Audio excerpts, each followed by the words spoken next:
Assalamualaikum warahmatullahi wabarakatuh. Alhamdulillahi rabbil alamin. Alhamdulillahilladzi khalaqal mauta wal hayata liyabluwakum ayyukum ahsanu amala wa huwal azizul ghafur. Allahumma salli wa sallim wa barik ala sayyidina Muhammad wa ala alihi wa ashabihi ajma'in.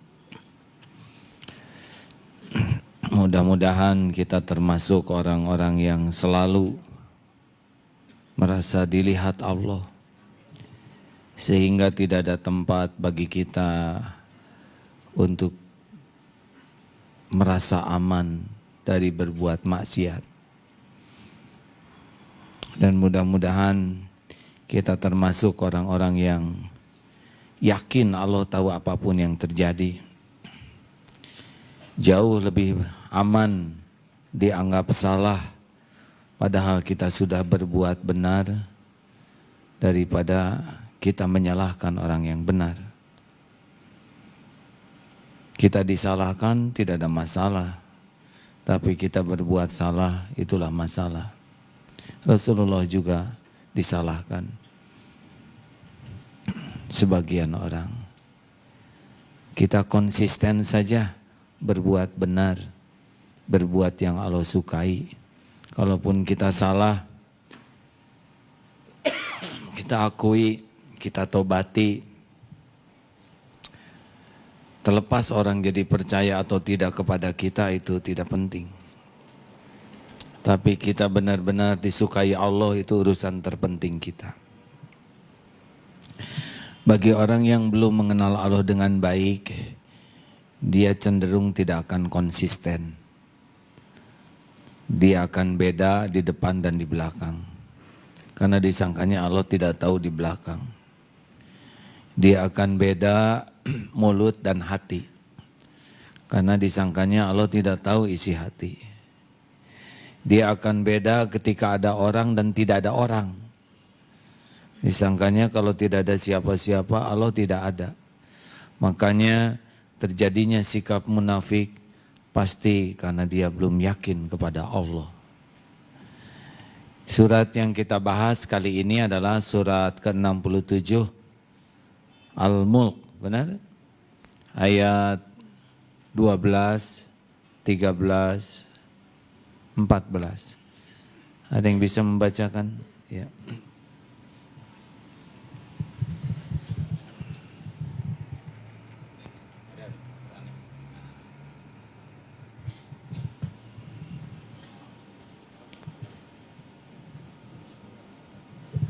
Innal ladzina yakshawna rabbahum.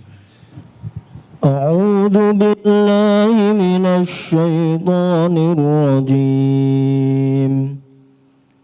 Bismillahirrahmanirrahim. Innal ladzina yakhshawna rabbahum bil ghaibi lahum maghfiratun wa ajrun kabir. Wa asirru qawlakum aw ijharu bih innahu alimun bidhatis sudur. Ala ya'lamu man khalaqa wa huwal latiful khabir. هو الذي جعل لكم الأرض ذلولا فامشوا في مناكبها وكلوا من رزقه وإليه النشور. Innal ladzina yakhshawna rabbahum bil ghaib. Sesungguhnya orang-orang yang innal ladzina yakhshawna rabbahum bil ghaib, yang takut kepada Allah yang gaib, yang tidak terlihat olehnya. Maka bagi mereka lahum magfiratu wa ajrun kabir. bagi mereka ampunan dan pahala yang besar. Jadi ada ampunan, ada pahala yang luar biasa bagi orang yang dia takut ke Allah walaupun dia tidak melihatnya. Saya baca dari beberapa tafsir, cirinya apa? Cirinya adalah dia dalam kesendirian, dalam sepi, dia tetap tidak berbuat maksiat.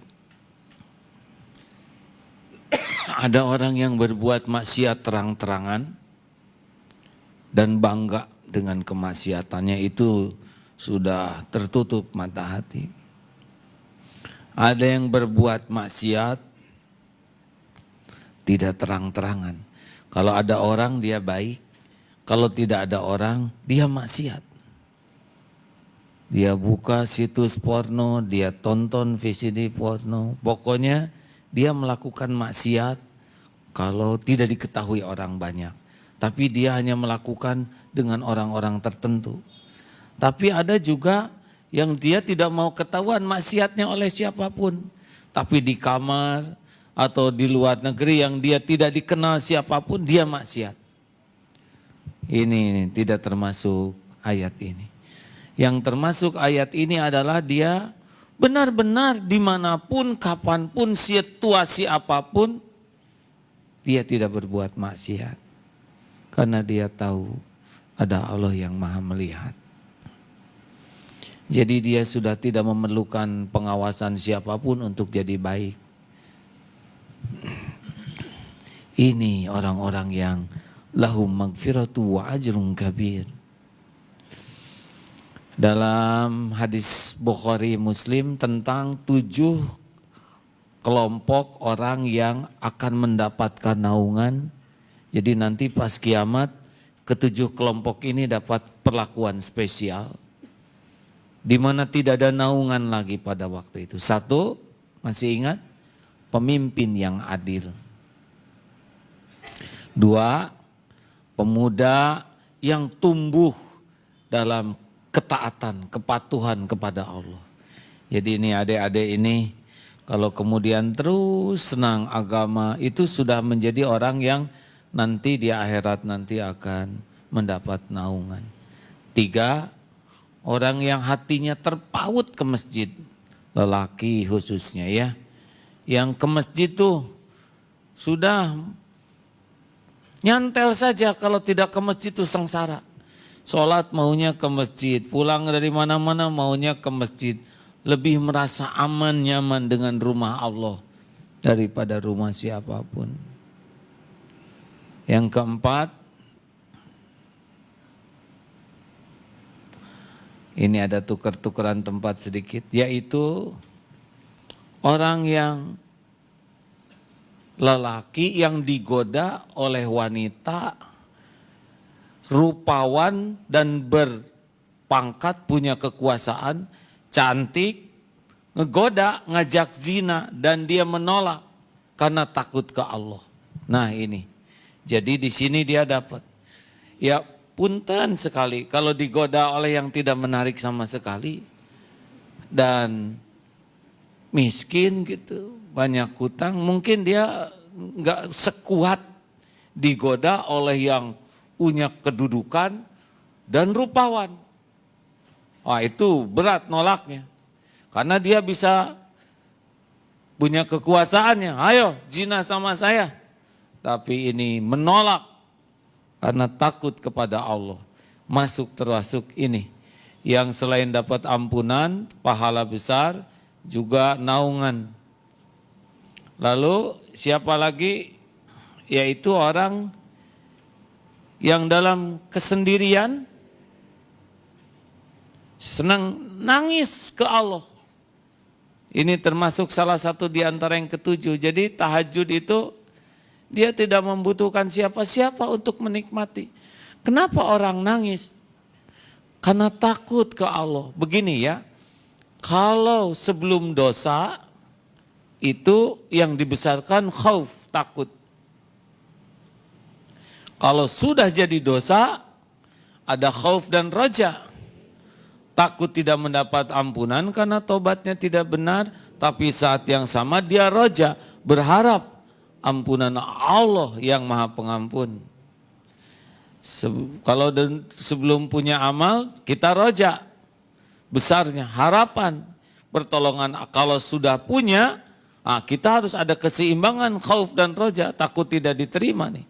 Kalau sudah dikasih dunia, kita takut dunia ini tidak bisa disyukuri. Nah, khauf, takut ke Allah itu akan mendatangkan kepatuhan sampai ke lubuk hati. Beda kalau takut ke orang. Kalau takut ke makhluk, kita akan menjauh. Kalau takut ke Allah, kita akan berubah jadi baik, jadi patuh, jadi terjaga, karena ada lanjutannya nih ayatnya. Jadi hadirin sekalian, orang yang paling dicintai Allah itu derajatnya ihsan namanya. Innallaha yuhibbul muhsinin. Itu dalam Al-Quran 5 kali disebutnya. Lebih tinggi dari yuhib yang lain. Sesungguhnya Allah amat mencintai orang yang ikhlas. Siapakah orang yang ihsan? Siapakah yang ihsan? Anta budallah ka'annaka tarahu fa illam takun tarahu fa innahu yaraka. Yaitu orang yang ibadah seakan-akan dia melihat Allah. Kalau dia tidak melihat Allah, ketahuilah Allah melihatnya. Jadi nih seperti ini sekarang ya. Kita nggak bisa melihat zat Allah, tidak mungkin ya. Tapi hati kita, kalau mata kita melihat perbuatan Allah. Nah saudara, ini ciptaan Allah, benar? Lampu, cahaya, angin, semua adalah ciptaan Allah. Ini kerekam, dibaca oleh hati, ini ciptaannya. Nah inilah melihat dalam hidup ini ya. Melihat dan tanda kutip, mata kepada ciptaan, hati kepada pencipta. Jelas hadirin? Karena nggak bisa kita melihat Allah. Nah, kalau kita sudah yakin Allah melihat kita, itu udah top. Ini iman paling tinggi itu adalah orang yang selalu merasa diawasi oleh Allah. Dia udah benar-benar bebas tuh. Orang yang sibuk dengan penglihatan Allah, dia akan bebas dari penilaian makhluk. Dia akan berbuat yang terbaik. Dan kalau orang tidak menerima kebaikannya, tidak apa-apa. Tidak apa-apa. Allah pasti lihat apa yang kita lakukan. Kita jujur, tapi orang mencurigai kejujuran kita, ya nggak apa-apa. Tidak apa-apa. Yang penting kita jujur beneran aja. Gara-gara jujur, kita di PHK, ya nggak apa-apa. PHK kan hanya perpindahan dari satu rezeki ke rezeki lainnya. PHK mengurangi rezeki tidak? Emangnya Allah jadi pelit sama yang di PHK? PHK tuh hanya mau memindahkan satu rezeki ke rezeki lain yang boleh jadi lebih barokah. Jadi hadirin, sekarang tes kepada diri kita masing-masing. Bagaimana, ada orang, tidak ada orang, beda tidak? Di depan orang ini, di belakang orang itu, beda tidak kita ngomongnya? Kalau kita sudah beda-beda karena merasa tidak takut kepada pengawasan Allah, atau di kamar nih yang ngontrak-ngontrak, apa aja yang suka dilihat? Kalau di depan orang handphonenya dibuka tentang Quran, tapi nggak ada orang, dibukanya tentang yang tidak boleh dilihat, tuh ciri khas tuh. Dan Allah tahu ini main-main nih. Padahal handphonenya sama tuh. Kalau ada orang dibuka yang Quran sambil tidak dibaca, ya dibuka aja. Yang pacaran-pacaran itu pasti kurang iman. Nah kalau imannya mantap mah gak berani. Dua-duaan Kan tidak pernah terjadi dua-duaan. Yang laki-laki dicatat oleh 2 malaikat, benar? Yang perempuan 2 malaikat. Minimal makhluk itu 6-an. 6-an. Belum setan yang bagian ngebisik-bisikin supaya mesum. Bahkan bisa banyak tuh setannya. Kerubutan, ya. Sepertinya makhluknya berdua. Tapi banyakan, belum lagi jin, ya. Karena di ruangan itu memang tempat tinggalnya jin. Di hotel tuh. Kenapa saudara jadi melotot begini? Belum lagi nyamuk, ya. Belatung, rame itu di ruangan pacaran tuh. Tapi pasti tertulis, tercatat, terekam, terdokumentasi, dan ada balasannya. Makanya kalau orang-orang sudah tauhidnya bagus, aman. Mbak, ibu-ibu, mau punya suami yang aman? Cari suami yang takutnya cuman ke Allah, bukan takut ke istri. Aman. Beneran. Wah, ini lelaki kalau gitu kami nggak ada yang milih. Ya nasib memang begitu. Ayo, kalau istri nggak takut ke suami tapi takut ke Allah itu benar. Jangan takut sama makhluk, nggak ada bahayanya. Kalau kita disukai Allah, walaupun kita dimatiin, ya nggak apa-apa. Berarti udah waktunya. Tapi dimatikan di jalan Allah, husnul khotimah.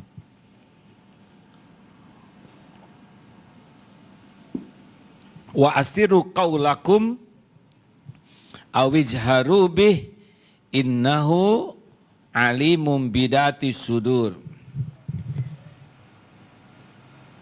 Beda ceramah di Bandung dengan Jakarta. Setelan Bandung kurang cocok di Jakarta.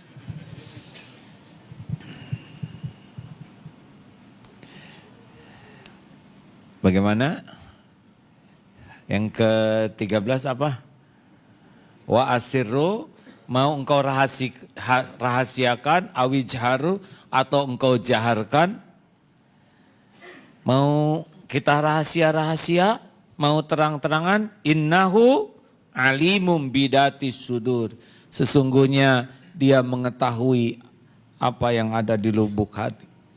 Jadi enggak bisa rahasia. Ini saya ceramah begini, nggak bisa rahasia-rahasiaan. Allah tahu siapa yang ceramah ini. Bukan hanya melihat sekarang, Allah tahu ini ilmunya kayak apa, hatinya, yang diomongkannya dilakukan atau tidak. Allah tahu niatnya nih, ujub, ria, takabur, atau lillahi ta'ala, Allah tahu. Nggak bisa main-main. Dan menjadi seorang penceramah yang penting bukan membuat orang lain kagum. Tapi ceramahnya diterima Allah. Nah sekarang saudara kagum. Allah nggak ridho, saya dapat apa? Orang kagum kan paling cuman itu. Coba kalau semua begitu, basah.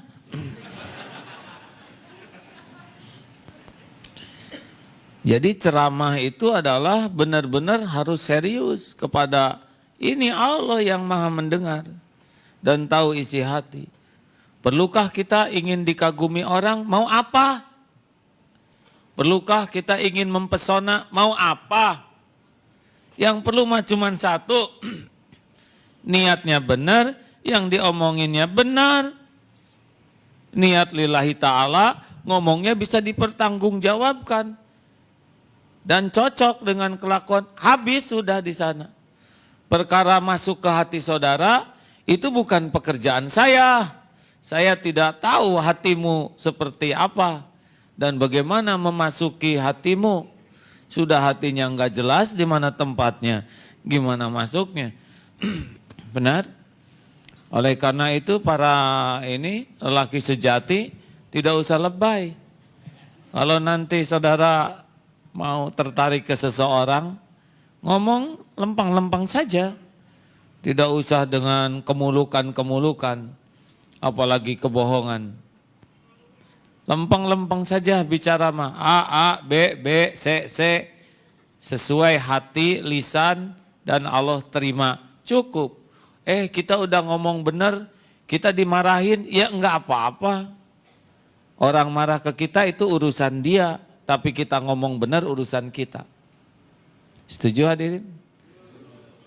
Kita dimarahin mah enggak ada ruginya. Yang rugi mah kita yang marah-marah. Udah pasti tuh. Habis pahalanya udah minus ya. Belum lagi zolim, dosa. Dan orang yang kita maki-maki itu kalau dia ngeluarin doa, kena tuh kita. Ambeien misalkan, jadi.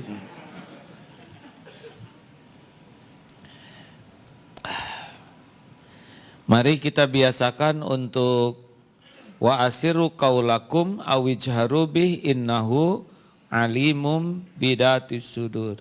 Allah tahu isi hati kita. Jadi nggak ada bohong, ya. Nggak usah dilebih-lebih ngomong tuh. Tidak usah didramatisir, tidak usah digawat-gawat, lempeng saja. Proporsional.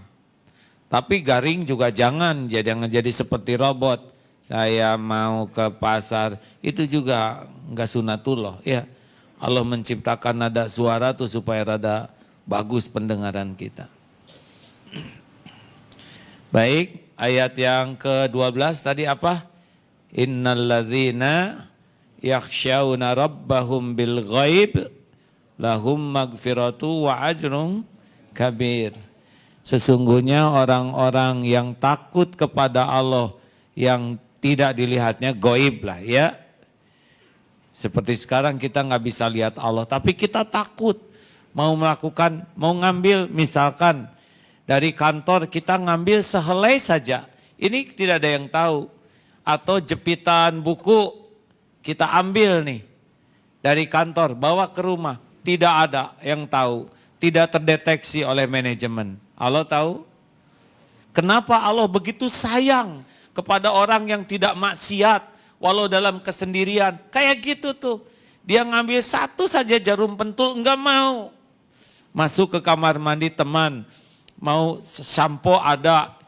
Dia nggak berani ngeluarin karena kalau nggak ada izin nempel di tiap helai rambut itu haram. Nggak ada cerita korupsi orang yang ma'rifat ke Allah ya. Yang halal saja dia hati-hati, apalagi yang haram. Jadi kalau kita ingin dapat ampunan Allah, salah satu gerbangnya adalah kita tidak melakukan maksiat dalam terang-terangan maupun sembunyi-sembunyi.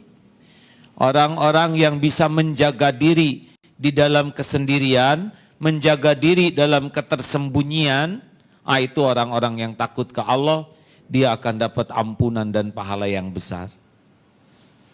Senang dengarnya? Dan dia akan mendapat naungan dikala enggak ada naungan selain naungan yang 7 orang itu. Dan satu lagi, dia akan mustajab doanya. Masih ingat hadis tentang gua? Ada 3 orang yang terjebak di gua, batunya nutup. Satu yang bisa menggerakkan doanya, menggerakkan batu itu adalah orang yang dia berbakti ke ibu. Dia siapkan air susu untuk ibunya, ibunya tidur. Anaknya nangis, dia nggak kasihin ke anak agar ibunya yang minum duluan. Bakti ke orang tua, batu bergeser. Yang kedua, orang yang doanya bisa melapangkan atau diijabah adalah yaitu tadi, dia bagian membagikan uang, lalu ada perempuan muda yang dalam kesulitan, baik kamu saya kasih uang ini, tapi kamu menyerahkan diri ke saya. Ketika akan terjadi itu maksiat, si wanita itu mengingatkan takutlah ke Allah. Dia enggak jadi itu berbuat maksiat. Hanya karena takut ke Allah. Dan itu menggerakkan batu. Sehingga bisa semakin terbuka jalan. Yang ketiga adalah siapa yang bisa menggerakkan batu yang menutup gua adalah orang yang dititipi usaha, lalu pembantunya, karyawannya nggak ada, nah gajinya ini diputerin oleh dia. Lama-lama untung besar. Nah karyawan itu datang. Selain dikasihkan uangnya, gajinya, juga hasil dari pengembangan usaha, buah dari uangnya. Jadi ini waro, dia tidak menyentuh hak orang lain sama sekali. Terbukalah pintu gua tersebut. Jadi ternyata bakti ke orang tua itu dahsyat. Tidak berbuat maksiat ketika kita akan melakukannya, takut ke Allah itu dahsyat. Dan orang yang waro, yang tidak mau menyentuh hak orang lain, dia lepaskan dunia itu. Karena tahu uang ini modal dia diputerin. Wah. Yang kedua surah ayat berapa? 13-nya bagaimana? Wa asiru qaulakum awijharu bi innahu alimum bidati sudur. Nah kita tegaskan lagi, nggak ada efeknya bagi Allah mah. Mau bunyi, mau tidak bunyi, semuanya diketahui oleh Allah. Setuju? Jadi sekarang usahakan antara lisan, hati, klop. Tidak perlu memperbanyak kata. Bagaimana kalau berdebat? Sudah jelas salah satu di antara amalan yang penting adalah menghindari perdebatan walaupun benar.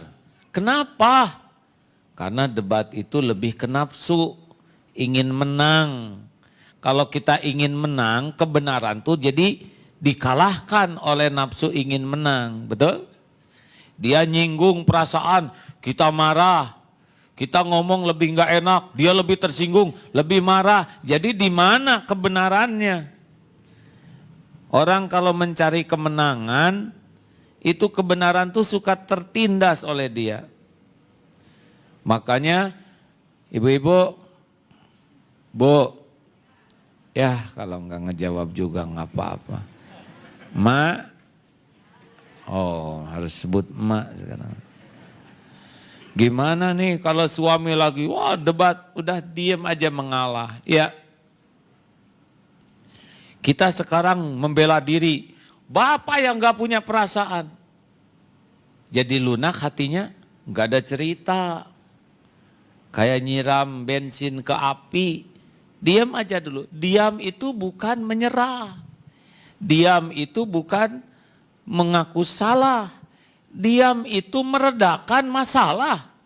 Supaya tidak hangus terbakar dua-duanya. Benar?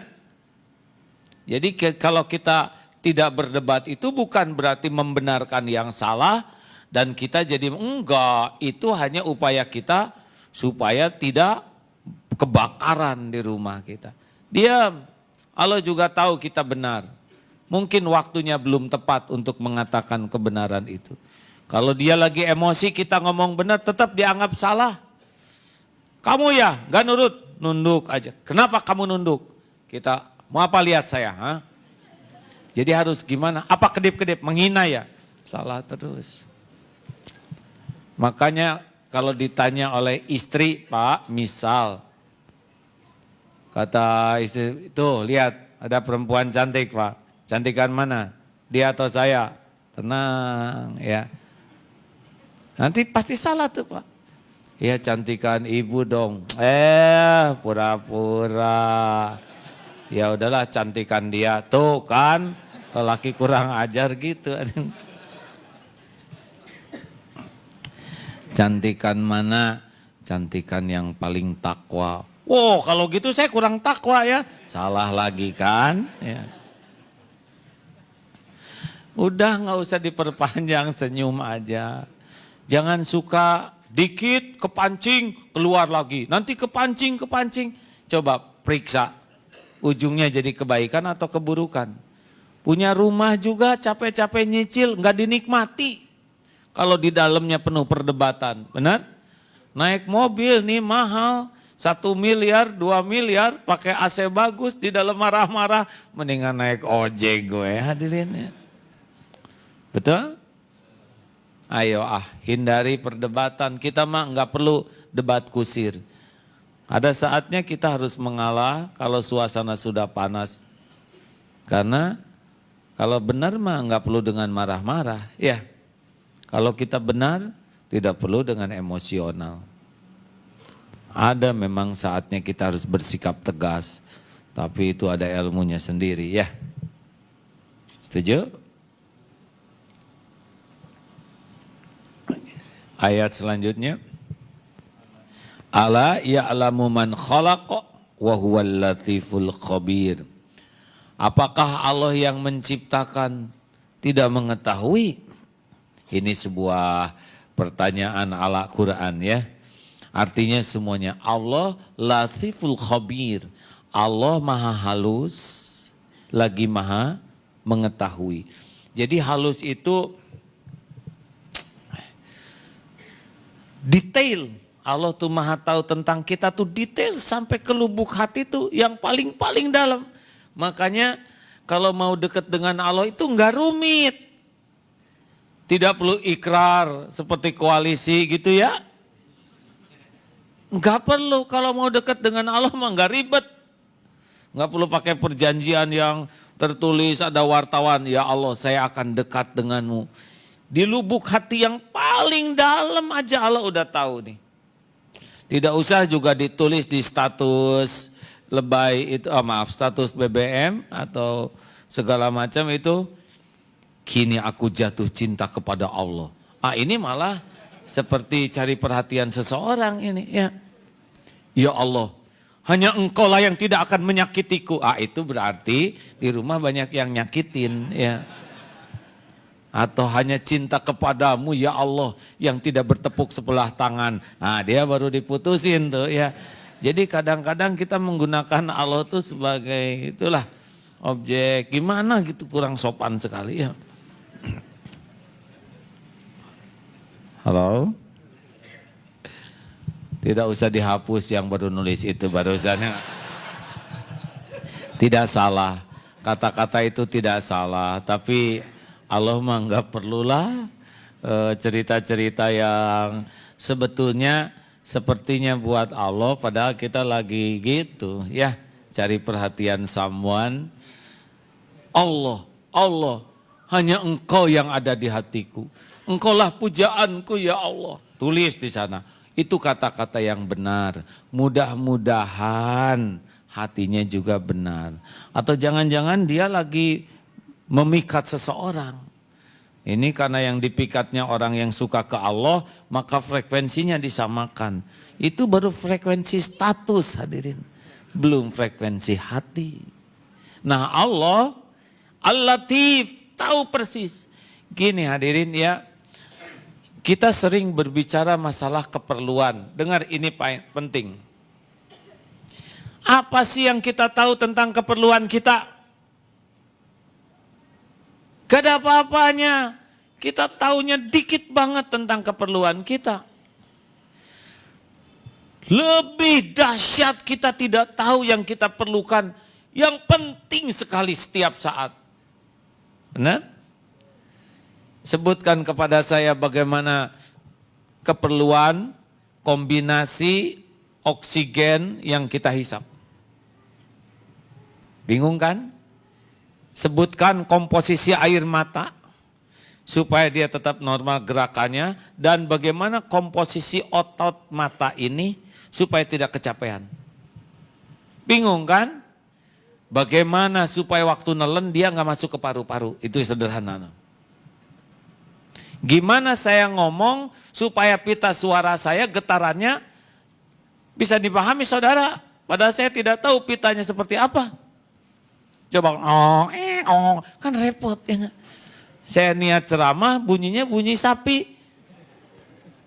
Gak tahu bagaimana gendang telinga kita keperluannya supaya bisa mendengar, dicerna, dikirim ke otak, direspon dengan normal oleh tubuh kita.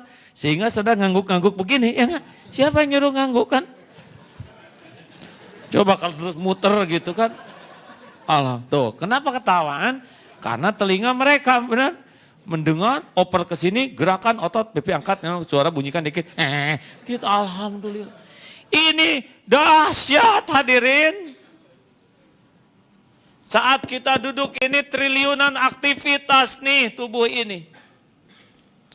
Apalagi yang barusan udah makan. Itu ngegiling di sini. Darah dibagi sebagian buat memahami, buat ngegiling. Belum lagi mulas, miring, perintangan, miring dia. Tik, lalu dia lihat kiri kanan, lihat ada yang ngantuk, langsung gini. Dah, ini akal bulusnya jalan. Nih, dia yang kentut, anak yang tidur, yang ditunjuk, itu pasti disuruh oleh otak. Gimana ada koordinasi rumit begini? Hei, ini serius nih. Ini ilmu marifat nih. Artinya apa? Jangan cemas dengan keperluan kita. Keperluan kita tuh nggak ada apa-apanya dibanding dengan keperluan yang aslinya. Dan beres setiap saat Allah mengurus keperluan kita. Benar? Surat Ar-Rahman ayat 29. Yas'aluhu man fis samawati wal ard kulla yaumin huwa fi sya'n. Setiap saat Allah dalam kesibukan, ngurus segala-galanya. Jadi jangan, aduh ya Allah, engkau tahu gak sih kebutuhan saya? Yang nyiptain kebutuhannya juga Allah. Emang siapa yang nyiptain coba? Ini yang butuh-butuh jatuh cinta. Coba sebutkan, ini yang pengen jatuh cinta. Cinta tuh seperti apa? Kuping gajah? Gak jelas itu di mana. Gak tahu. Allah tahu kita teh pengen disayang. Saya senang ini dapat tulisan Mike Tyson ketemu temannya. Udah baca itu? Yang Mike Tyson sekarang bangkrut tapi dia bahagia. Dia mengatakan alhamdulillah karena Allah. Sekarang saya lebih bahagia. Kata temannya, bagaimana kamu bangkrut bahagia? Kalau dulu waktu saya banyak uang, saya mudah berbuat perbuatan yang buruk. Dan orang-orang pada dekat dengan saya karena mau sesuatu dari saya. Nah, sekarang Mike Tyson lebih bahagia. Nah saudaraku sekalian, Allah tahu keperluan kita. Dikasih banyak belum tentu dicukupi keperluan hati kita. Benar? Ini tenanglah ya. Ini kan wajah-wajah banyak kebutuhan. Ya. Benar? Ini wajah-wajah banyak masalah. Selama ini serius hadirin. Persoalan yang kita hadapi itu nothing, tidak ada apa-apanya dibanding kerumitan tubuh kita ini. Dan setiap saat beres dengan sempurna. Tanpa kita minta, tanpa kita ikut serta mengurusnya. Betul? Jadi jangan sampai sok gawat. Oh ini persoalan pelik. Pelik mana dengan mata ini ya. Jadi kalau rapat-rapat di kantor tuh jangan sampai terlalu serius, hut head. Tenang bos masih rumitan tubuh. Saya juga tahu. Nah itu dia harus buka ini apa handphone NSP tadi. Jangan marahin. Allah tahu ada di antara kita yang kesepian. Nah, dia pasti merasa sepi karena dia nggak ingat ke Allah. Tapi ketika dia tahu bahwa episode belum punya jodoh atau memang pisah, itu merupakan bagian dari episode dari Allah yang memang harus dijalani dan pasti terbaik. Udah dalam kesendirian bisa menemukan banyak hal. Ditipu, Allah tahu kita lagi ditipu. Ya Allah, ini cerita ya hadirin. Maaf, sudah pernah cerita ini. Kalau boleh ulangi jangan. Ada di sebuah masjid, anak ini baik. Alhamdulillah saya kenal baik ayahnya. Ayahnya juga mu'alaf, soleh, keningnya hitam bekas sujud. Orang terpelajar. Anaknya ahli masjid SMA kelas 3. Ahli tahajud. Sebelum tamat SMA sudah keterima di kedokteran di Jogja. Ketika ujian akhir, ujian nasional, satu-satunya yang tidak lulus di sekolah itu anak ini. Selisih sedikit nilainya. Itu zaman tahun-tahun lalu lah ya yang sensitif nilai itu. Waduh bapaknya. Sampai habis Jumatan tuh ke lapang. Ya Allah. Di mana keadilanmu? Aduh, padahal kalau diadili itu waktu itu si bapak, habis tuh ya. Tinggal petir aja nyamber ya. Hanya karena episode begitu, nanya keadilan Allah. Ya saya maklum mungkin beliau sedih ya, dari satu sekolah anak yang paling soleh ini tidak lulus. Sementara pada waktu perpisahan sekolah, anak ini tampil ke depan. Bapak ibu yang baik, Pak Guru dan kawan-kawan, saya mohon maaf, saya adalah satu-satunya pelajar yang tidak lulus ujian di sekolah ini. Saya mohon maaf andai kata keadaan ini membuat Bapak Ibu kecewa dan merasa malu sehingga sekolah kita tidak 100%. Tapi saya selalu berdoa kepada Allah untuk diberikan yang terbaik. Saya percaya ini yang terbaik bagi saya.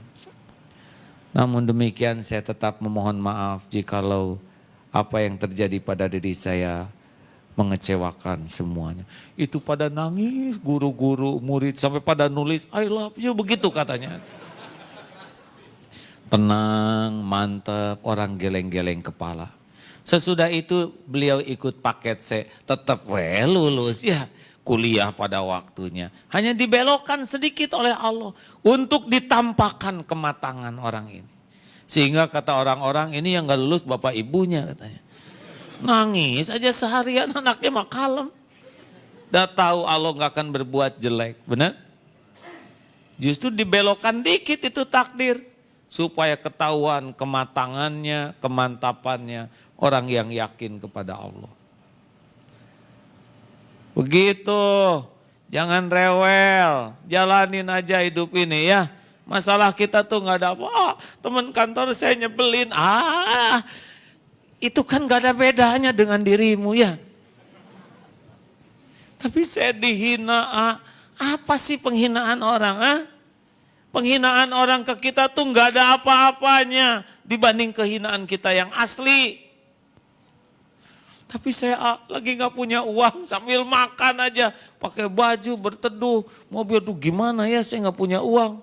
Ayo handphone mahal, atuh gade kan. Ada yang ribet sekali hidup tuh ya. Karena apa? Karena dia belum sampai tingkat yakin Allah tahu tentang keperluannya, urusannya. Allah yang menciptakan kita, Allah yang menciptakan keperluan kita, Allah pasti tahu keperluan kita, lebih tahu dari kita sendiri. Dan dialah satu-satunya pemilik apapun yang kita perlukan. Dan hanya dengan izinnya keperluan kita sampai kepada kita. Bas. Makanya jangan ribet hidup ini ya. Yassiru wala tu'asir, basyiru wala tunafir. Demikian hadirin cukup. Oh, ada ayat selanjutnya. Silakan. Huwallazi ja'ala lakumul arda dalulan famsu fi manakibiha wa kulu mir rizqih wa ilaihin nusyur. Dialah yang menjadikan bumi itu mudah bagimu. Nah, ini perintah, maka berjalanlah. Ada yang menyebut ke segala penjuru ya atau ke gunung-gunung dan makanlah sebagian dari rizkinya dan gak mungkin makan semua ya. Dan kepada Allah lah kembali, wa ilaihi nusyur. Nah saudaraku sekalian, makanya pergi kemanapun sebetulnya dan manapun juga milik Allah. Luar negeri itu kata kita, benar? Oh saya mau kerja di Dubai, jom ke sana, itu juga milik Allah. Tapi itu negara asing. Innamal mu'minuna ikhwah. Orang yang beriman itu bersaudara, ya. Gak apa-apa, halal, barokah, nambah ilmu, nambah silaturahim. Keliling aja di dunia ini, gak ada satupun kecuali ciptaan Allah, kecuali milik Allah. Gak ada yang lepas setitik pun kecuali semuanya dalam genggaman Allah. Asal bisa makin dekat dengan Allah, monggo. Tapi kan kita harus hanya 3 mengikat bekal hanya ke Masjidil Haram, Nabawi, Aqsa, itu di antara hadisnya. Kalau hanya ke sana nggak ada yang nyebarin dakwah ke Indonesia, benar? Buktinya sahabat Nabi Sa'ad bin Abi Waqqas sampai ke Cina, keliling. Dunia ini nggak ada apa-apanya. Pergi ke penjuru manapun milik Allah. Alhamdulillah takdir Allah, udah melihat Selandia Baru. Oh bagus, indah. Oh Masya Allah, dekat kutub, naik ke Kanada, subhanallah indah. Melihat itu ingat ke Allah, benar, Masya Allah. Tapi kalau pergi hanya sekedar untuk jalan-jalan, lihat-lihat, ya di sana siap-siap cabut nyawa, beda lagi urusannya ya. Harus lurus niatnya, benar caranya, jadi amal soleh. Kalau niatnya mesum, belum juga pergi, udah dosa tuh. Silakan, ada yang akan kita diskusikan sahabatku sekalian. Ayo baca surat Al-Mulk ya.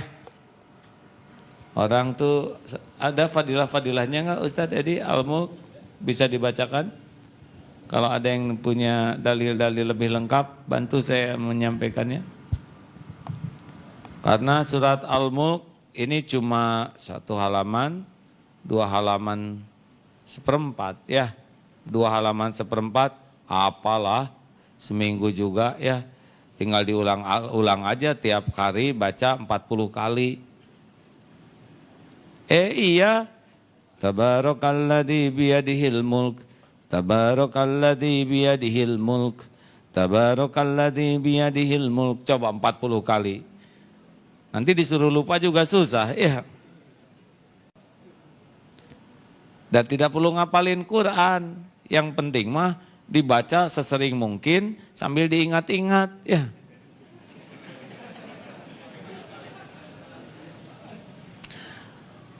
Apakah Allah menyaksikan pertemuan ini? Nah kalau kita ingat ke Allah on, kalau lagi enggak ingat ke Allah off, banyak onnya banyak offnya. Tuh nggak mau jawab nih. Yang jujur hadirin, Allah udah tahu kapan kita on off kan? Kita banyak off-nya ya. On ingat, on off. Nanti pas kejedot on, astagfirullah, on. Siapa nih? Off lagi. Kita mah banyak off-nya, makanya enggak nyaman hidup ini. Karena ala bizikrillah tatmainnul qulub. Camkan hatimu hanya akan tentram kalau on, ingat ke Allah. Nah ilmu inilah yang membuat kita kontak ke Allah dalam segala kondisi. Ya, ada Ustadz? Dapat? Silakan. Boleh sebelah sini Ustadz. Punten. Oh iya. Bismillahirrahmanirrahim. Tafsir surat Al-Mulk diturunkan di Mekah. Qala Ahmad hadatsana Hujjad bin Muhammad bin Ja'far qala hadatsana Syu'bah an Qatadah an Abbas Jaishami an Abi Hurairah an Rasulillah sallallahu alaihi wasallam qala inna suratan fil Qur'ani 30 ayatan. Sesungguhnya di dalam Al-Qur'an ada satu surah yang terdiri 30 ayat. Syafaat, dia memberikan syafaat li sahibiha bagi orang yang membacanya, mempelajarinya, sahabatnya, hatta gufirolahu, sehingga Allah memberikan ampunan kepadanya. Ayat tersebut tabarakalladzi biyadihil mulku. Kemudian di hadis lain waqad rawa at-Tabrani, dan sungguh telah meriwayatkan Imam at-Tabrani dan banyak para periwayat yang lain, panjang sekali. Kemudian an Anas, dari Anas qala, beliau berkata, qala Rasulullah sallallahu alaihi wasallam, bersabda Rasulullah sallallahu alaihi wasallam, suratun, satu surat fil Qur'ani, di dalam Al-Qur'an, khasamat, yang menjaga, an sahibiha, bagi sahabatnya, hatta adkhalathu al jannata, sehingga surat tersebut menghantarkan sebenarnya sohibnya sampai ke surga. Artinya dia akan memberikan syafaat, memohon kepada Allah untuk sahibnya, sahabatnya untuk memasukkan ke dalam surganya Allah, yaitu tabarakalladzi biyadihil mulku. Dan di dalam hadis yang lain Rasulullah SAW biasa membaca surat ini, kana la yanamu hatta yaqra'a alif lam mim tanzil. Rasulullah SAW tidaklah tidur beliau sebelum beliau membaca surat alif lam mim tanzil, yaitu surat as-sajdah, wa tabarakalladzi biyadihil mulku, yaitu surat tabarakalladzi biyadihil mulku. Gitu. Jadi Rasulullah tidak tidur sebelum membaca surat Al-Mulk. Tambah lagi ayat kursi. Sebetulnya ada hadis-hadis yang lain yang tentang bahwa kalau orang membaca Al-Mulk, kita tidak akan mati kecuali oleh Allah bikin lupa Al-Mulk tersebut. Tapi intinya adalah bagaimana bacaan Al-Mulk ini mempengaruhi diri kita, bahwa di antara ayatnya adalah kita akan mendapat ampunan dan ganjaran besar kalau dalam terang-terangan, sembunyi-sembunyi kita jaga diri. Jangan suka beda-beda, di depan ini ngomong ini, di belakang ngomong itu ciri-ciri belum takut ke Allah.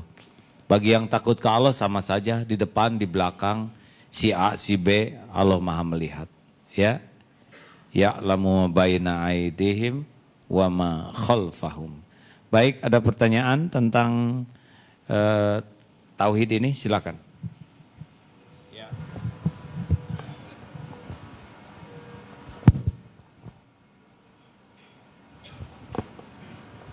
Assalamualaikum warahmatullahi wabarakatuh. Nama saya Randi. Sebelumnya terima kasih pada Agim atas kajiannya dan kesempatan untuk bertanya kepada saya kali ini. Saya mau tanya pertama mengenai itu yang sebelum-sebelumnya ini SMS tausiah. Kayaknya udah kurang lebih sebulan belakangan ini saya udah nggak dapat lagi SMS tausiahnya. Kalau mau dapat lagi gimana caranya? Kemudian buat mengenai kajian tadi pada surat Al-Mulk ayat 12 yang sesungguhnya orang takut kepada Allah yang tidak bisa dilihatnya. Misalnya ada kasus ada A dan si B, dia udah teman dekat banget kan. Kemudian si B ini punya kebiasaan buruk, dia suka bohong, dan bohongnya itu udah sampai kayak sumpah palsu gitu demi Allah. Padahal kalau misalnya kita sumpah palsu itu katanya harus amal kita 40 hari tidak diterima ya, apa suruh puasa 3 bulan kalau tidak salah. Terus gimana caranya buat menasihati orang itu? Terus Dua saja cukup. Ya, tunggu dulu. Tentang SMS Tauhid, saya mohon maaf kalau ada yang jadi tertunda.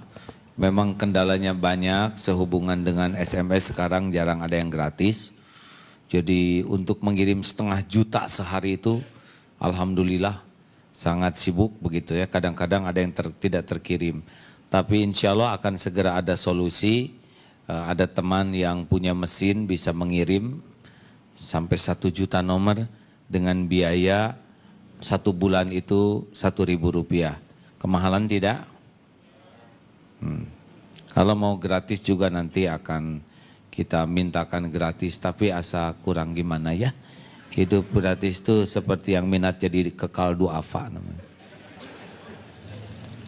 Jangan suka pengen gratis kalau kita sanggup ya.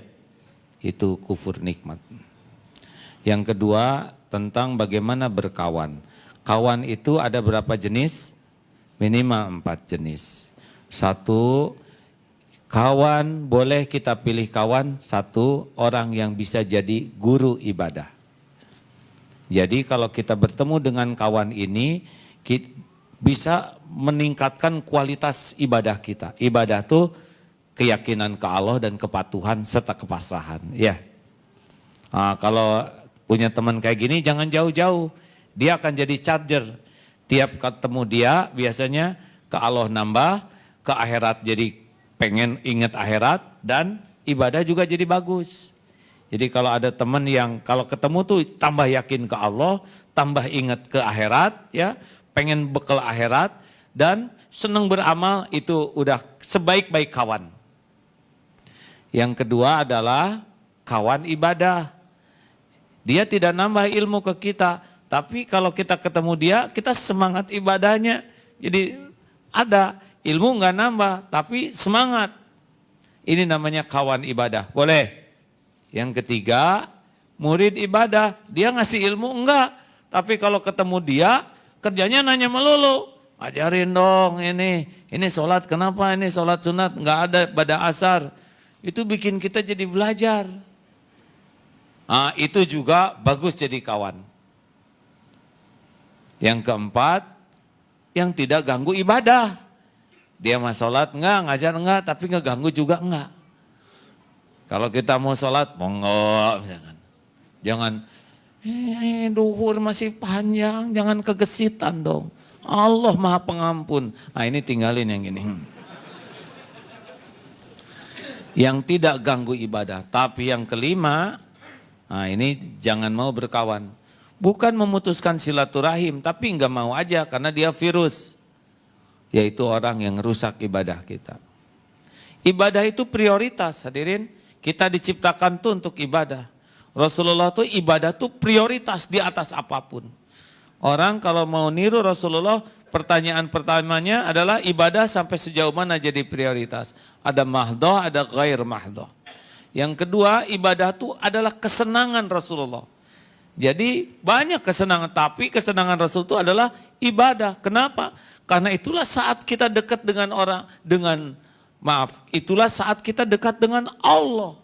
Coba kita dekat dengan orang yang baik ke kita, sayang ke kita, pemaaf, ngebela, mencukupi. Senang gak ketemunya? Senang kan? Nah ini ketemu dengan yang maha baik, maha penyayang, maha pengampun, maha pembela. Oh, orang tuh harusnya ibadah tuh menjadi prioritas dan lezat. Yang ketiga, Rasulullah tuh menjadikan ibadah tuh adalah ciri khasnya menjadi sarana peningkatan marifatnya ke Allah. Jadi takarub ke Allah tuh dengan ibadah. Ya. Jadi ini benar-benar bobot keakraban.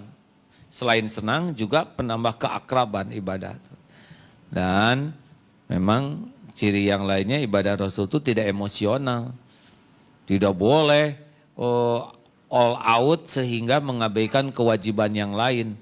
Karena amal yang paling baik adwa muha wa in qalla. Jadi jangan sampai senang tahajud, tiap malam tahajud sampai pagi udah itu subuh kelewat, ke kantor juga telat. Ini emosional. Rasulullah ibadah tidak emosional walaupun banyak. Beliau tahajud, beliau tidur, beliau saum, beliau berbuka, dan beliau pun menikah. Gitu? Ya. Siapa lagi? Cukup? Ya. Kalau tidak ada, nggak usah dipaksakan, ya.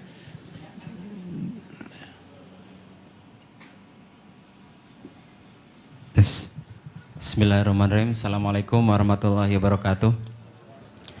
Nama saya Denny Firmansyah. Pertanyaan pertama ini mengenai marah. Mengenai marah.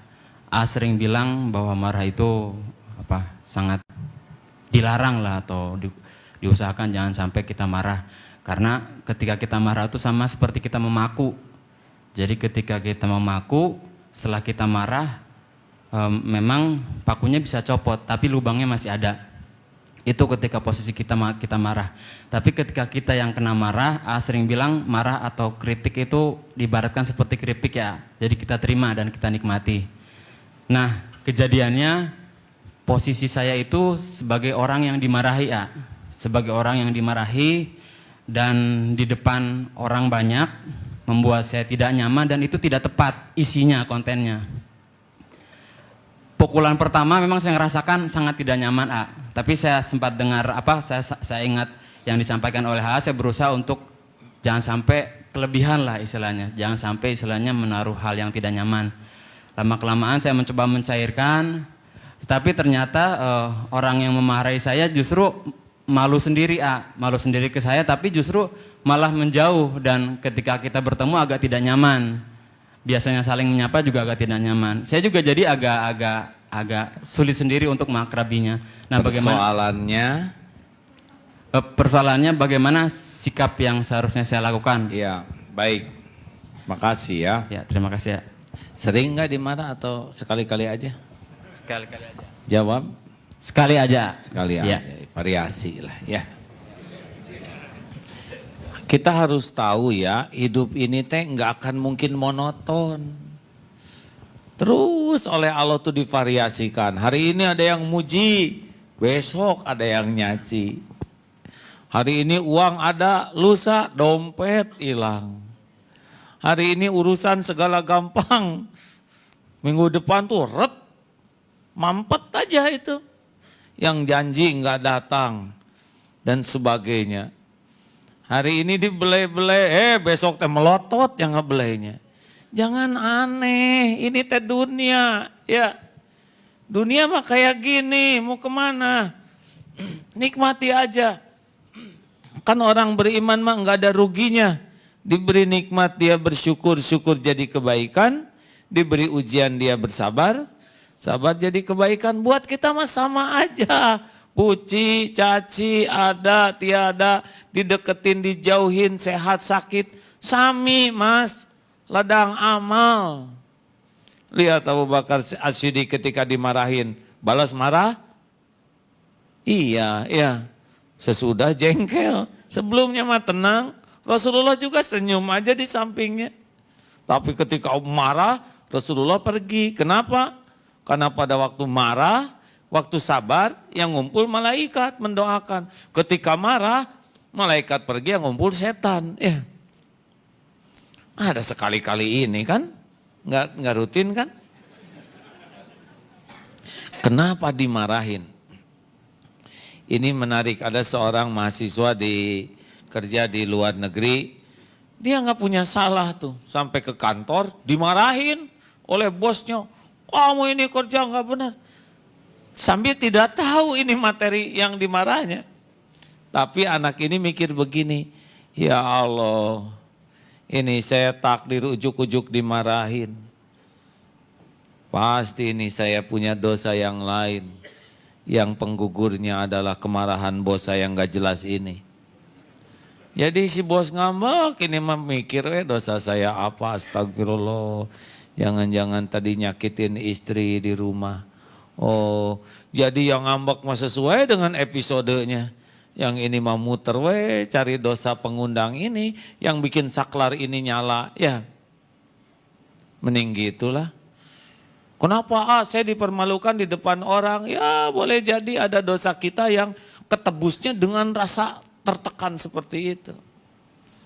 Udah nggak apa-apa. Nanti kalau ada yang menghina, dipermalukan di media, dan ingat-ingatlah sama Om ya. Om rada pengalaman di ini.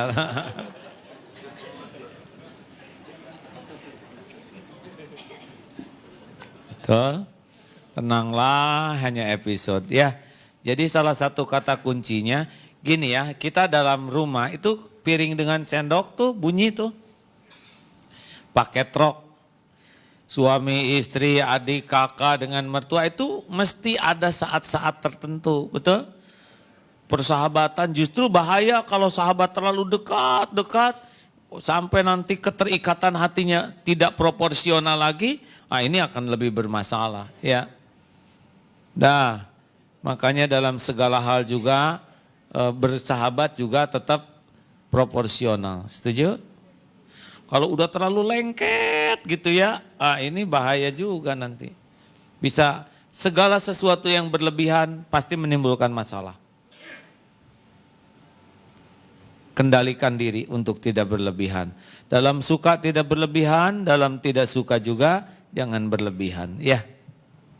Ya hidup mah kayak gini, gak ada yang aneh. Yang aneh itu cuma satu. Tahu? Kita kok gak ngerti-ngerti. Selanjutnya, akhwat. Gak ada yang nanya? Ya Ikhwan lagi. Bang, punten. Bismillahirrahmanirrahim. Assalamualaikum warahmatullahi wabarakatuh.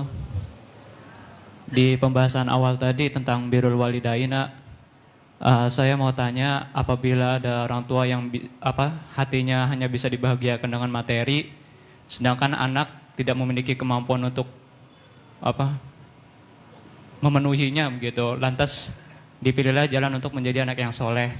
Apakah ukuran birrul walidain membahagiakan orang tua itu saat misalkan orang tua ini dia hatinya akan bahagia jika diberi materi, atau memang tadi dari jalan yang kedua menjadi anak yang soleh tapi tidak terlihat hati orang tua itu tidak terlihat untuk bahagia, bagaimana?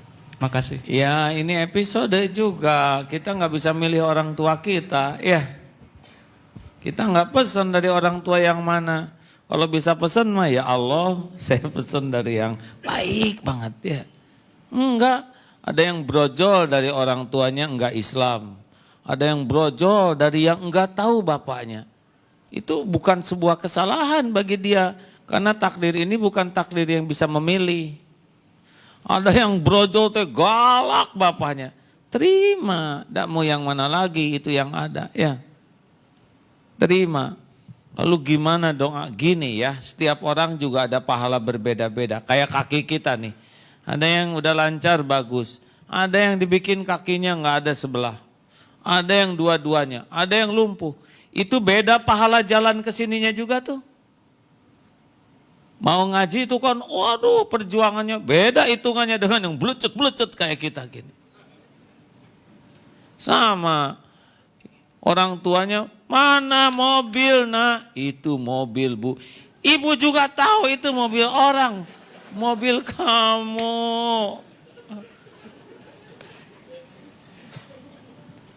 Tenang ya. Berbanyak tobat. Perbaiki diri. Allah tahu ya. Apa yang diminta ibu Allah tahu. Kualitas keimanan ibu Allah udah tahu. Juga Allah yang nggak ngasih duitnya sama kita kan ya. Kita bokeh juga bukan pilihan kita ya. Terus perbaiki diri, doakan yang banyak, semua dilihat oleh Allah. Nanti akan ada saatnya ya. Semua jerih payah ini tidak ada satupun yang disia-siakan Allah. Gimana? Saya nggak bisa membulak-balik hati ibu, emang nggak bisa. Itu mah pekerjaan Allah ya. Tugas kita mah jadi anak yang soleh, bertakwa. Tapi saya udah bertakwa dihina, belum ya. Kalau udah bertakwa pasti nggak akan ngaku-ngaku ya. Coba terus, tiap ketemu saya dipelototin, itu ngegugurin dosa. Asal kita nggak melotot juga. Tenang, semuanya dilihat oleh Allah. Allah tahu isi hati kita. Dan gak usah dijelaskan, ibu, saya tuh sayang sama ibu. Gak usah ngomong, udah. Apa bukti sayangmu mana? Berapa gepok? Tidak ada segepok pun, tidak ada sayang tanpa gepokan. Ya udah, gak apa-apa. Jalanin aja deh, ya. Semuanya dilihat oleh Allah. Semuanya dihitung oleh Allah. Semuanya tidak ada yang luput dari pengawasan dan keadilan Allah. Ada saatnya deh. Percayalah ada saatnya. Ya. Terakhir.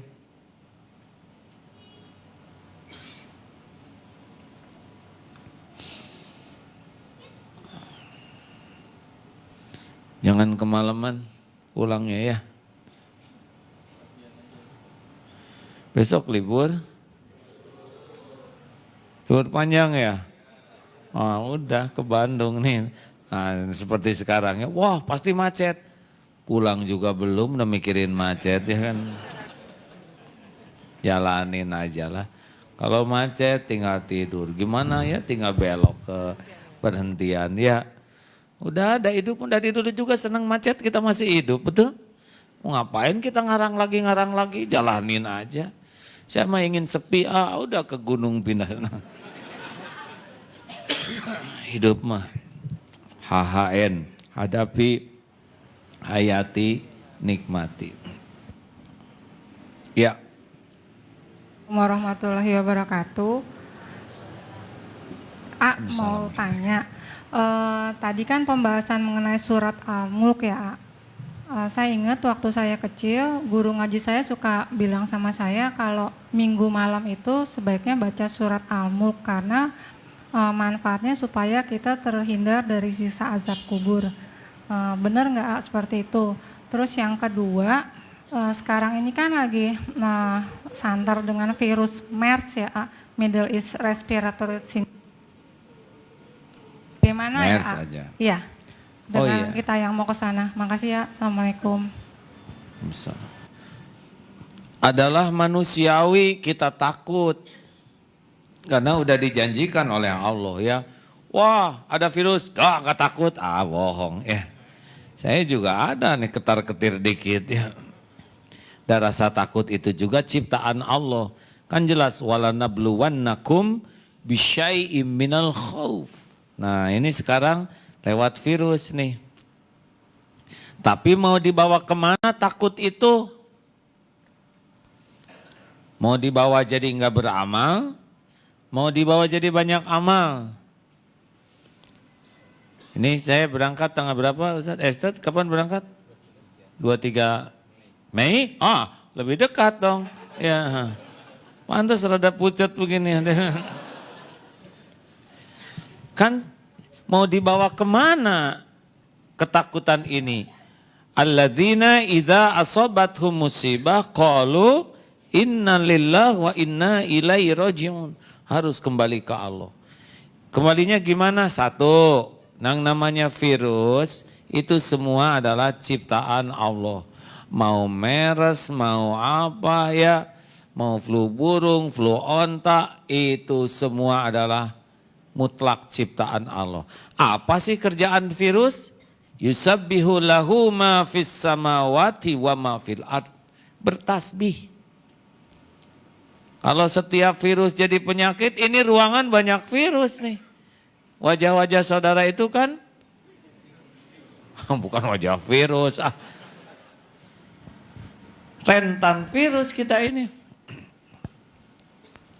Satu, ciptaan Allah. Dua, virus. Nah, siapa yang kena virus? Pasti biiznillah.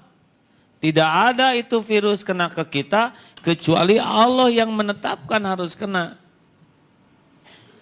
Virus mah nggak bisa milih, Allah yang milih.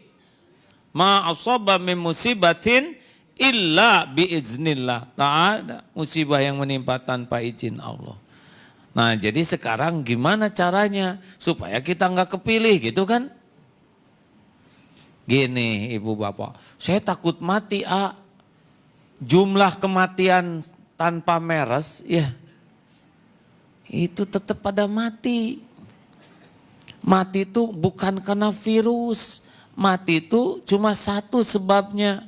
Waktos naseeb, time is up. The only, saya Inggris tadi. Dicatat nih oleh malaikat. Maaf, saya orang Indonesia. The only one. Satu-satunya yang menyebabkan kita maut. Waktos naseeb. Gimana? Fa idza jaa ajaluhum la yastakhiruna sa'ata wala yastaqdimun. Tapi gimana? Udah diingetin mati itu 3. 1 waktunya ditetapkan, 2 tempat itu dirahasiakan, 3 cara. 1 waktu, 2 tempat, 3. Nah kita bakal mati pada waktunya, di tempat kita bakal ngedatengin ini tempat mati kita. Iya seperti Sukhoi itu, lahir di Rusia. Tapi dalam rahasia Allah di Gunung Salak. Ngumpul yang bakal meninggal di sana, ada pencabut nyawanya, nunggunya di sana. Yang enggak ada jadwal dicabut, enggak ikut sama pesawat itu. Dah siapa yang nyabut ya?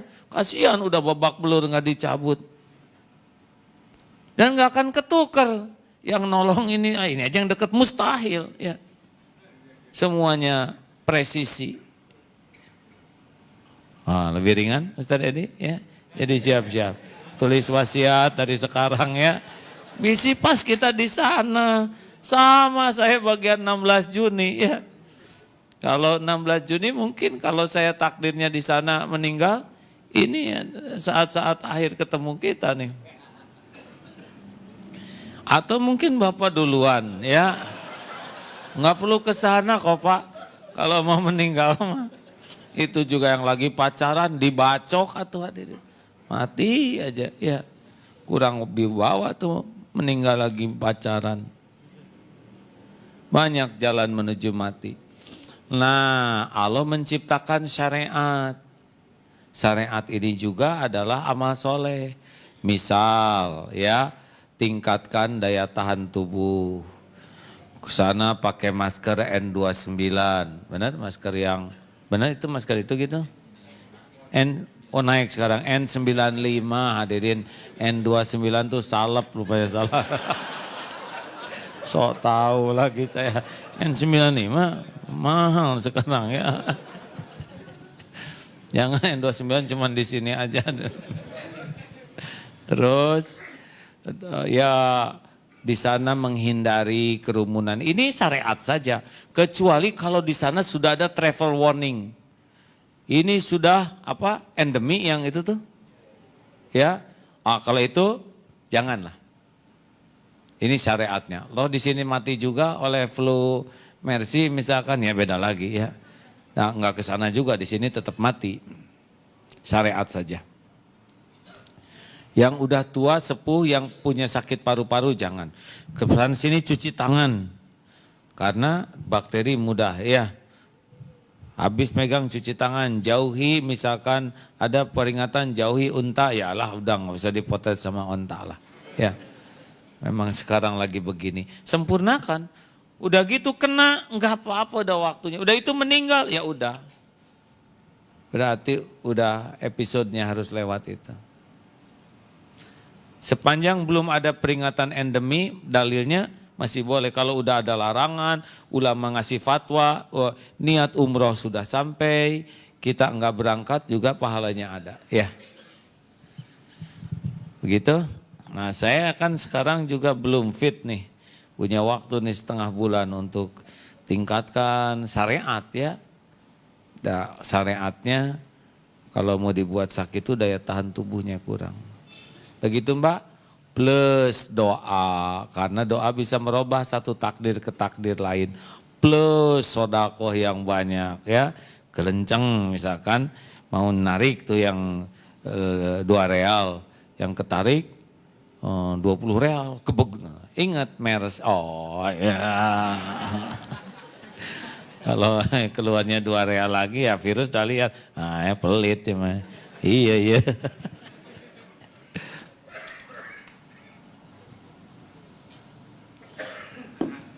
Terima kasih kawan-kawan sekalian, cukup segitu aja ya. Sudah tahu zikir pakai sebelah tangan ini? 33 pakai sebelah tangan sudah tahu ya, saya ulangi nggak apa-apa. Karena ini bagi saya lebih baik daripada kita pegang tasbih yang nanti orang setuju atau tidak. Kemarin saya lihat para di Katolik itu juga pada pakai tasbih ya. Termasuk Konghucu itu juga tasbih. Kalau itu akan jadi masalah kita punya jari ini. Nggak akan hilang tasbih di sini ya. Dan susah riaknya lagi. Kalau itu jangan semalam didoakan saya kurang. Nah, jadi. Nih 33 nih hitungannya dari bawah sini ya. 1, 2, 3, 4, 5, 6, 7. Jadi turun naik ya. 8, 9, 10, 11, 12, 13, 14, 15, 16, 17, 18, 19, 20, 21. 22, 23, 24, 25, 26, 27, 28, 29, 30, 31, 32, 33. Enak nih, gak kerasa sambil jalan, subhanallah, 33, ya. Benar? Kalau ngitung begini, rada repot zikir di jalan begini ya. Apalagi naik motor ya. Mudah-mudahan ini jadi amalan ya, sambil duduk, subhanallah, naik, turun 33. Mau 100 istighfar tinggal 3 kali saja. Itu sudah sunnah. Terakhir,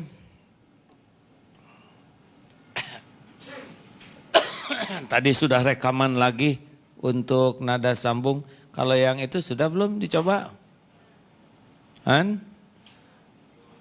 Coba tuh nada sambung jangan marah, masa belum dicoba? Ini kurang setia gitu. Cobalah katanya banyak efek, ada suami yang marah ke istri. Kamu teh gimana? Istrinya tuh, Pak tolong telepon. Suruh telepon. Pas telepon teh bunyi itu.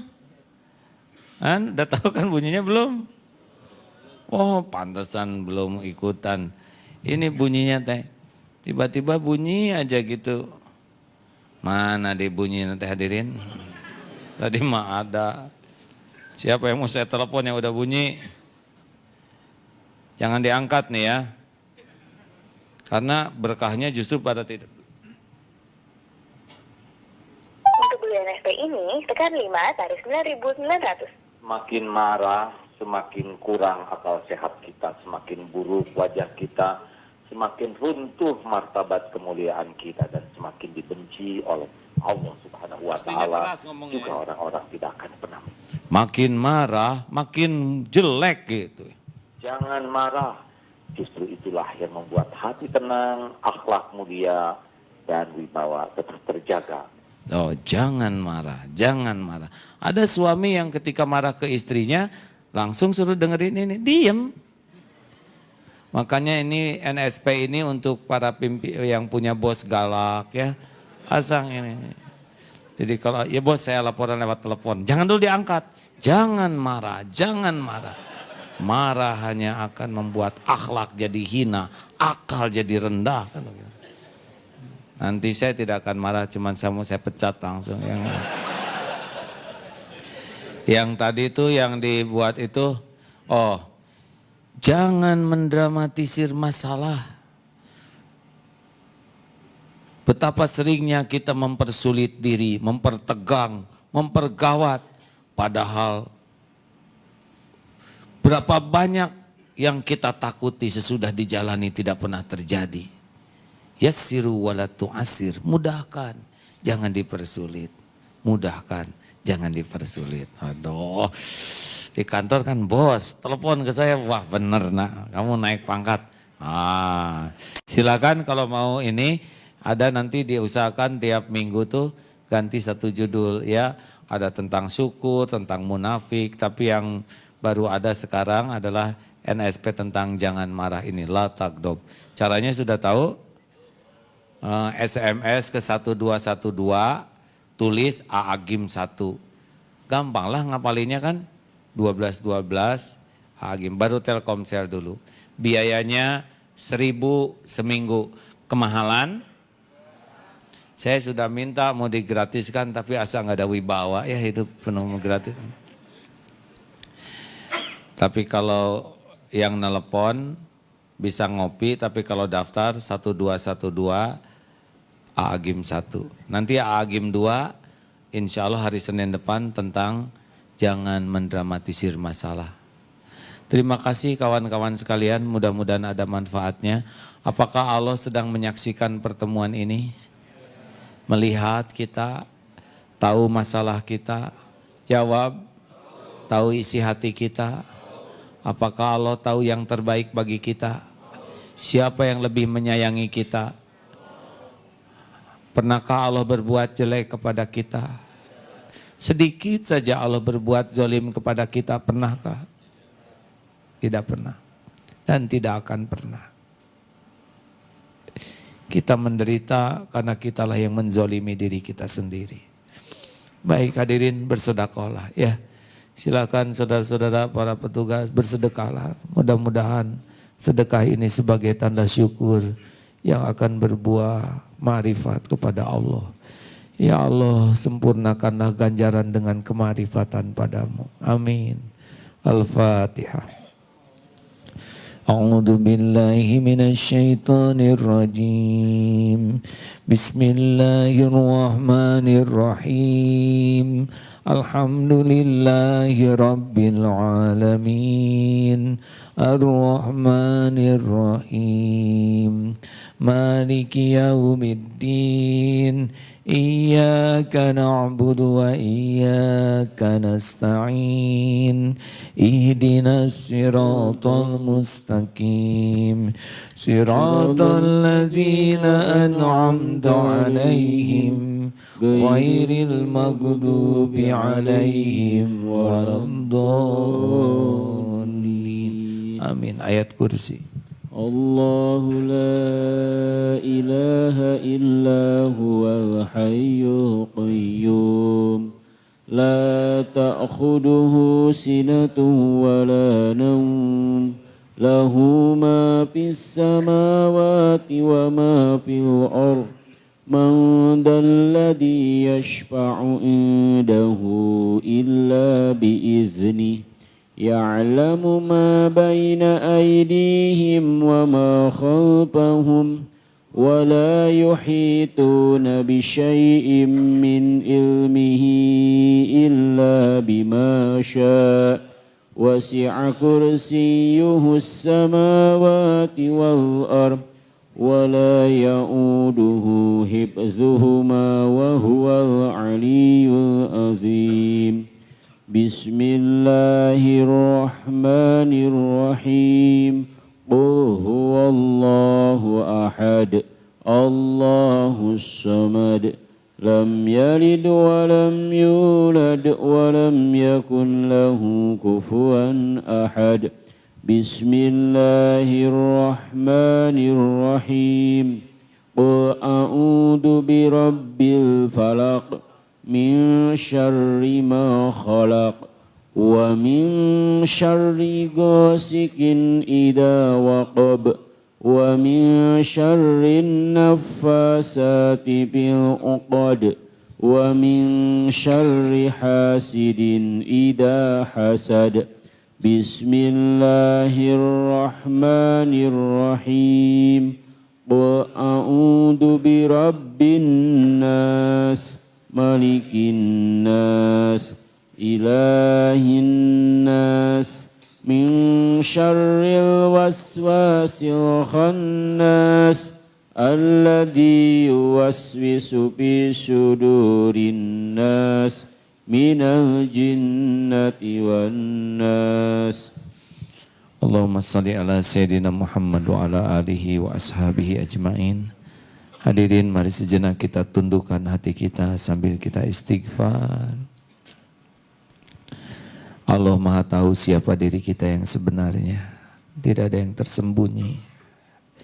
Kita dihargai orang lain karena Allah masih menutup-nutupin aib, dosa, kebusukan, kekurangan kita. Tapi Allah janji akan mengampuni hamba-hambanya yang hadir di majelis ilmu, majelis zikir. Astagfirullahaladzim. Astagfirullahaladzim. Astagfirullahaladzim. Istighfarlah hadirin, tobat.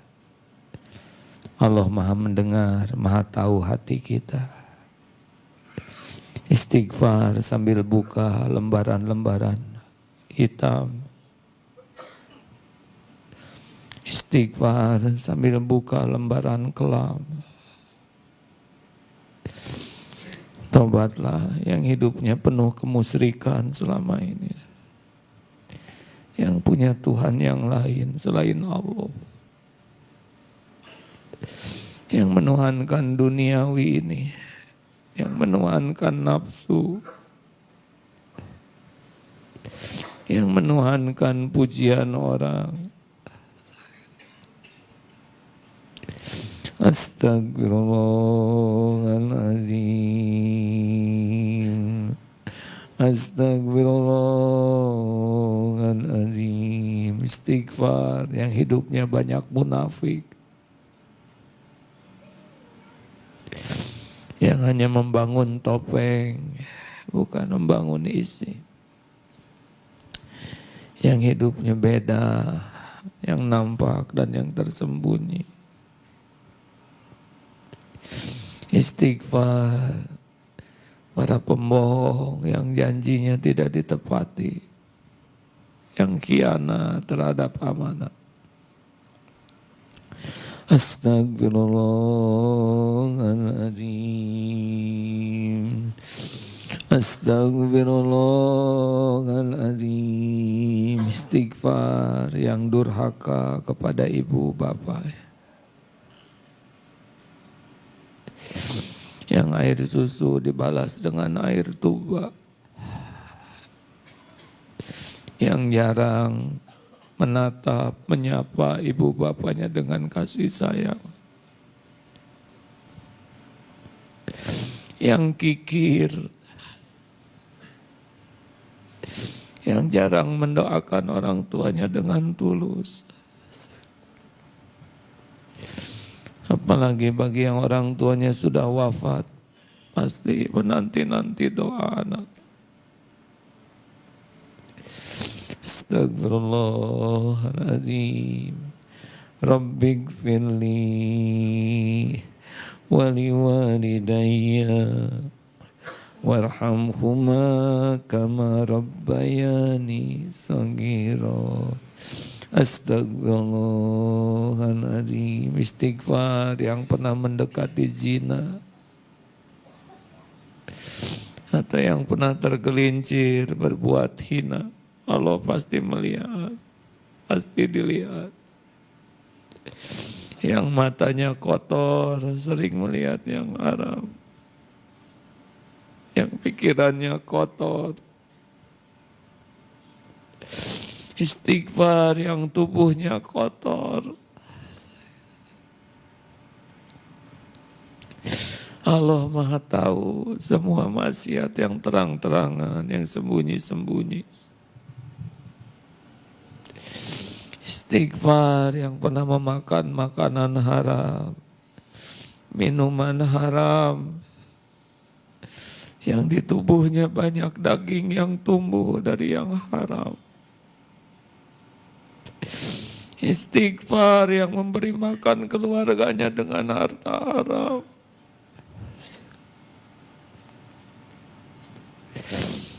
Allahumma salli ala Sayyidina Muhammad wa ala alihi wa sahbihi ajma'in.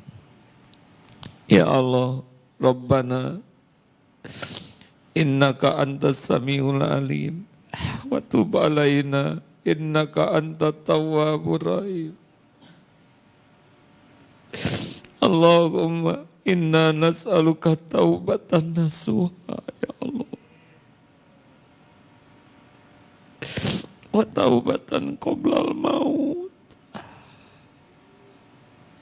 wa rahmatan indal maut wa maghfiratan ba'dal maut.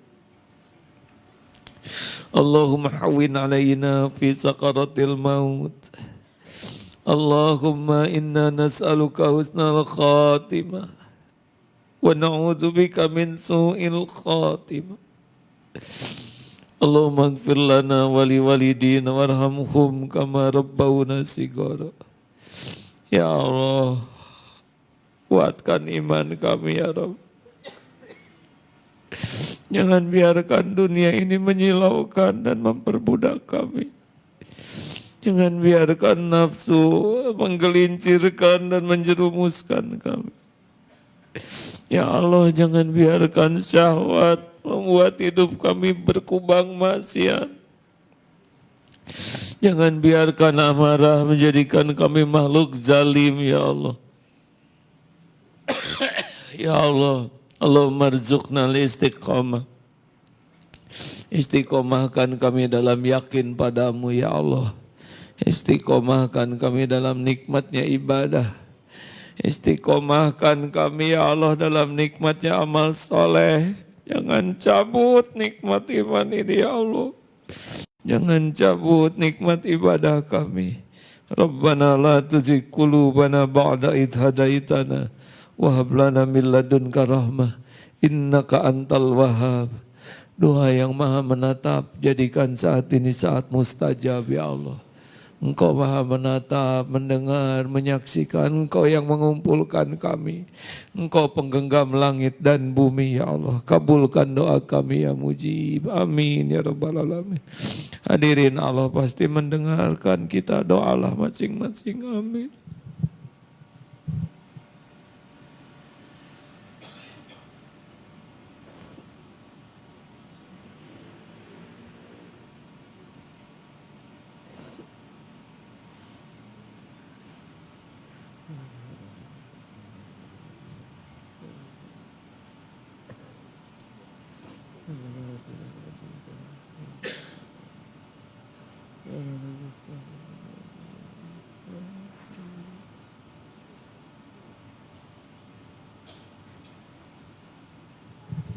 Ya Allah, jangan biarkan kami punya hati yang kotor. Karuniakan kepada kami qalbun salim, ya Allah. Hati yang bening. Hati yang lurus hanya padamu. Hati yang tidak pernah berharap dari siapapun selain berharap hanya darimu. Hati yang penuh olehmu, ya Allah. Hati yang tidak silau kecuali silau akan ridhomu. Karuniakan kepada kami, ya Allah, hati yang merasakan indahnya penuh cinta padamu. Juga karuniakan kepada kami hati yang penuh kerinduan, ya Allah. Rindu ingin bertemu denganmu. Rindu berjumpa Rasulmu, ya Allah. Allahumma ighfir lil mu'minina wal mu'minat wal muslimina wal muslimat al ahya'i minhum wal amwat. Allahumma a'izal Islam wal muslimin. Allahumma ansur mujahidin. Ya Allah, karuniakan kepada kami pemimpin yang adil, pemimpin yang mendekatkan kami padamu. Kami berlindung dari orang-orang yang mengkhianatimu, yang menjauhkan kami darimu. Rabbana atina fid dunya hasanah wa fil akhirati hasanah wa qina azabannar. Sembuhkan yang sedang sakit ya Syafi. Lapangkan yang dihimpit sulit ya Allah. Mudahkan segala urusan yang barokah. Jauhkan dari fitnah wal musibah. Rabbana atina fid dunya hasanah wa fil akhirati hasanah wa qina azabannar. Subhana rabbika rabbil izzati amma yasifun. Wassalamun ala mursalin. Alhamdulillah. Terima kasih hadirin. Allah Maha menatap, Maha mendengar. Ajaklah teman ke pertemuan kita selanjutnya. Tanggal berapa? Dan di sini tanggal berapa? Sebulan kemudian, maaf. Ya nanti tunggu informasi lainnya ya. Subhanakallahumma bihamdika. Asyhadu alla ilaha illa anta astaghfiruka wa atubu ilaik. Assalamualaikum warahmatullahi wabarakatuh.